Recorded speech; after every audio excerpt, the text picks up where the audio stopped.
Have you ever had a problem you just could not figure out a solution for?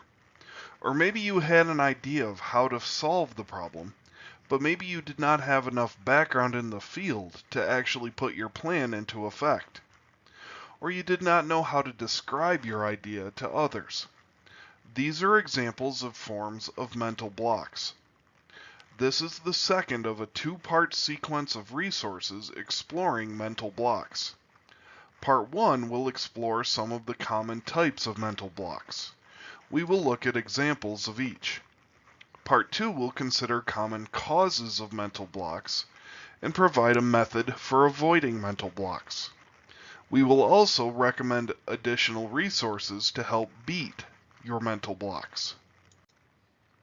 The previous resource in the series considered various forms of conceptual blocks. However, what actually causes those blocks? There are a number of possible causes. The first group of possible causes relate to our ability to focus on the problem.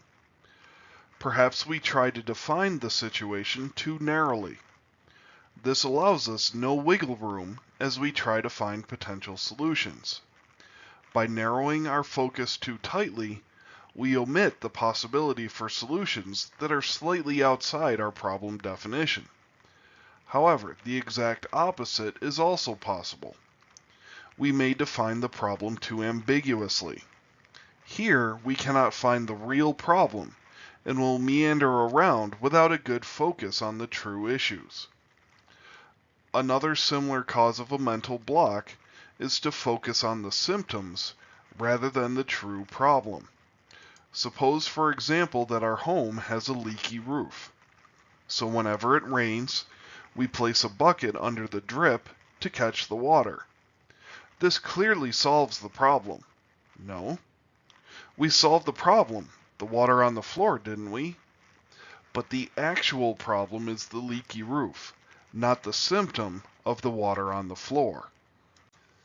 Another group of causes for mental blocks focus on the solution itself. One such situation is where we assume that there is only one right answer. Again, we limit our focus unnecessarily. By looking for that elusive one solution, we create stress and likely overlook possible solutions. Or perhaps we become enamored with our first potential solution. We like our idea so much, we fail to see its flaws.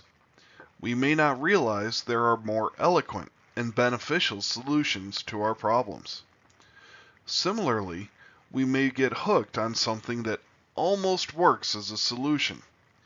We focus on ways to ensure the near solution fits and rationalize any faults. We lose the ability to search for a better solution. The final group for causes for mental blocks we will discuss relate to the frame of mind for the problem solver. First, one reason that we cannot find an answer is because we are getting anxious and frustrated, exactly because we cannot find an answer. We forget that the path to success is rarely a straight and simple path. There are turns and detours. Similarly, we as problem solvers often just want the situation over with, and we rush to finish. We become anxious. We lose the ability to complete the task simply because we want to complete the task. A final possible cause for a mental block is to be distracted by mental dazzle. We lose focus on the problem and instead look for diversions that are more entertaining and less work. Dr. Carol Goman is a business coach who specializes on the connection between body language and effective leadership. However, she also wrote a book that considered ways to maneuver around or break through various mental blocks. Most of these blockbusters are actually common sense, but it is illuminating to consider her view of the causes of mental blocks. The first of these is having a negative attitude. Another cause of mental blocks is a fear of failure. Mental blocks could also be caused by an insistence on following the rules, which narrows our possible solution set. Perhaps we have an over-reliance on logic. Or maybe the mental block is caused by a belief that we are not creative. Whatever the cause, Goleman argues that to solve any problem, we need to believe in ourselves and have a good frame of mind. Be willing to think outside the box. Work to improve our creativity. So long as we maintain a positive attitude and be willing to take risks, we should be able to devise solutions for any problem we face. Various researchers suggest different causes for mental blocks.